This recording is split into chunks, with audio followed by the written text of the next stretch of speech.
Fala galera, tudo bem com vocês? Meu nome é Lucas, este é o podcast Jovem Cristão. Sejam muito bem-vindos a mais um episódio do nosso podcast. Hoje nós vamos refletir o Evangelho de Nosso Senhor Jesus Cristo segundo São Mateus, capítulo 8, do versículo 23 até o versículo 27. Vamos lá? Subiu ele a uma barca com seus discípulos. De repente, desencadeou-se sobre o mar uma tempestade tão grande que as ondas cobriam a barca. Ele, no entanto, dormia. Os discípulos achegaram-se a ele e o acordaram, dizendo: Senhor, salva-nos, nós estamos perecendo. E Jesus respondeu: Por que este medo, gente de pouca fé? Então, levantando-se, deu ordens aos ventos e ao mar, e fez-se uma grande calmaria. Admirados diziam: Quem é este homem, a quem até os ventos e o mar obedecem? Palavra da salvação, glória a vós, Senhor. Que o Evangelho de Jesus Cristo perdoe os nossos pecados. Amém. Bom, a gente já chegou a comentar sobre esse mesmo episódio um tempo atrás, mas hoje vamos retomá-lo com o olhar atual, né? Lembrando que por mais que a gente passe, entre no mesmo rio, no mesmo ponto, a água já não é mais a mesma, é outra. Bom, a gente pode entender aqui que, segundo lá no versículo 26, quando Jesus acordou, ele perguntou: por que este medo, gente de pouca fé? Por que a gente tem medo quando Deus se faz presente conosco, em nós? Por que temos medo quando Deus nos deu a graça, por meio de Jesus Cristo, de pedir tudo em nome de Jesus Cristo e alcançar? Por que temos medo quando Jesus faz presente dentro de nossa alma com o seu Espírito Santo, que desde o nosso batismo, o próprio que é Deus, ele entra dentro de nossa alma e permanece dentro de nós? Por que a gente tem medo quando, ao invocarmos o nome do Senhor, Ele vem e nos atende, nos acolhe? Por que temos medo? Muitos vão dizer que o medo é a falta da fé. Mas o medo pode ser algo benéfico, de certa forma, como algo de proteção. Mas, quando estamos com Deus, Ele pode vir o sentimento do medo. Mas se a gente deixa o medo dominar, essa fé que a gente tem pode meio que perder a força, né? Mostra que a nossa fé não está tão forte. E entendendo a fé com o conceito da palavra fideus, né? Que vem do grego, que quer dizer fidelidade, a nossa constância em ser fiel a Cristo, fiel a Deus, ela perde, essa potência quando a gente permite que o medo domine a gente, vença em nossa alma. Muitas vezes a gente vai ter que travar batalhas tão grandes contra nós mesmos, contra o nosso próprio medo, para sermos fiéis a Cristo. Eu fico pensando, por exemplo, na história dos mártires, que com certeza eles tiveram em algum momento o sentimento de medo, seja medo da morte, seja medo de perder coisas que poderiam viver, mas que por amor a Cristo abriram mão para viver na vontade de Deus. Foram contrários até mesmo à própria carne.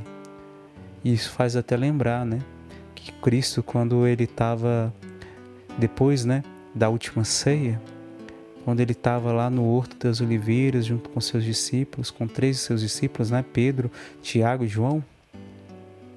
Ele estando lá, rezando, ele ficou angustiado. Angústia que é uma manifestação para além, né, do medo. Pode manifestar até fisicamente, né? Então, se a gente for olhar pelo lado da psicologia, é uma manifestação psicossomática, ou seja, que tem esse movimento de sair do psicológico e afetar o corpo. E pode acontecer com o inverso também. Cristo, ele ficou tão extremo, sofrendo aquele conflito interior entre o querer viver e o querer se oferecer a Deus pelos pecados de toda a humanidade, cada um de nós, ao ponto dele expressar isso pela palavra e fisicamente esse conflito se manifestar ao ponto de suar sangue.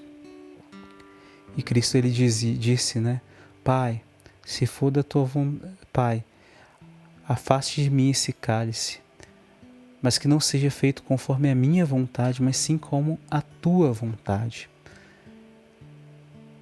Cristo ele poderia muito bem, em vez de ter falado, Pai, faça segundo a tua vontade, poderia ter pedido, Pai, eu não quero morrer, tira esse cálice de mim. E o Pai poderia ter tirado. Mas voltando aqui para a passagem, os discípulos ali poderiam ter escolhido a opção de não pedir nada. A opção talvez de falar assim, mestre, a tempestade está muito forte, mas se quiser parar, pode parar, mas mas faz segundo a tua vontade. E às vezes Jesus poderia muito bem não fazer, né? E aí a fé desses homens seria provada. O que acontece? Se a gente comparar essa tempestade com aquilo que a gente comumente fala na igreja, né? As tempestades da vida, como os sofrimentos que a gente passa, as enfermidades, até mesmo a pobreza, ou tantas outras dificuldades, seja por consequências dos nossos próprios pecados, ou pelos pecados de outras pessoas, ou por uma situação histórica, né, de problemas familiares e outros problemas envolvidos. Tudo isso e todo esse sofrimento a gente pode chamar de tempestade, né? Todas essas adversidades. E quando elas chegam a nós, podemos pedir para Deus para tirar isso da gente, calar essas tempestades, ou, pelo contrário, falar para o Senhor, Senhor, se está nas tuas mãos, se é da tua vontade que eu passe por isso, por favor, Senhor, me dá força para vencer. Porque, como disse várias vezes os santos, né? Inclusive Santa Teresa d'Ávila, todo o sofrimento dessa vida pode ser para nos santificar. Deles podem ser tirados um bem maior. Quando Deus nos manda sofrimentos, muitos santos queriam tê-los, né? E assim santificar. Tem até uma frase que eu ouvi recentemente que dizem que Padre Pio, ele falou uma vez, né? Que eu queria ter todos os sofrimentos do mundo para mim, mas seria muito egoísmo da minha parte, porque se eu tirasse todos os sofrimentos das pessoas, elas não teriam a graça de se santificar por meio dos sofrimentos. O sofrimento santifica. O sofrimento, quando abraçado, entregue a Cristo, por amor a Cristo, se torna cruz. Essa cruz pode nos santificar.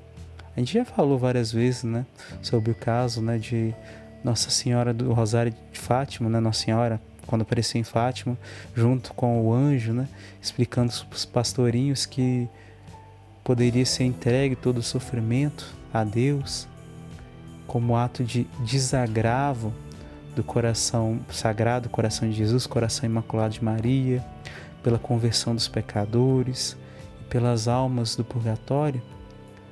Quando ensinou isso, ensinava uma forma de reparar todas as ofensas que nós fizemos ao coração de Jesus, as novas ofensas, né? Depois dele já ter morrido na cruz para nos libertar, e ao mesmo tempo como um ato de santificação para nossa alma, porque aquilo diminui o nosso tempo no purgatório, e por aí vai as penas dos nossos pecados. Voltando aqui, o sofrimento da tempestade poderia ajudá-los a avançar um pouco mais rápido nessa fé, nessa caminhada rumo à santidade. Mas muitas vezes pela nossa ignorância ou pela nossa fraqueza mesmo, né? A gente opta pelo caminho mais rápido, mais fácil, que é fugir. Mas se a gente quer ser santo de verdade, buscar Jesus e avançar um pouco mais rápido nesse caminho à santidade, uma hora a gente vai ter que passar pela escolha de, quando vier o sofrimento, não reclamar, mas abraçar com amor. Não pedir para Jesus tirar, mas falar para o Senhor: Senhor, faz a tua vontade, no tempo da tua vontade. Faz o teu querer. E assim a gente vai conseguindo se santificar.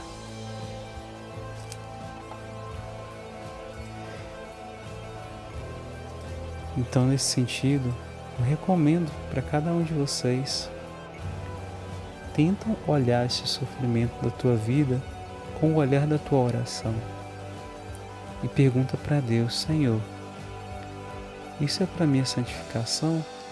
Como posso tirar proveito desse sofrimento? E eu garanto que vai ter muito benefício para a tua alma. Com um olhar diferente para tudo que acontece na nossa vida, a gente vai ter confiança de que Deus está cuidando de tudo. Seja feita a vossa vontade, mas não a nossa. Então é isso, gente.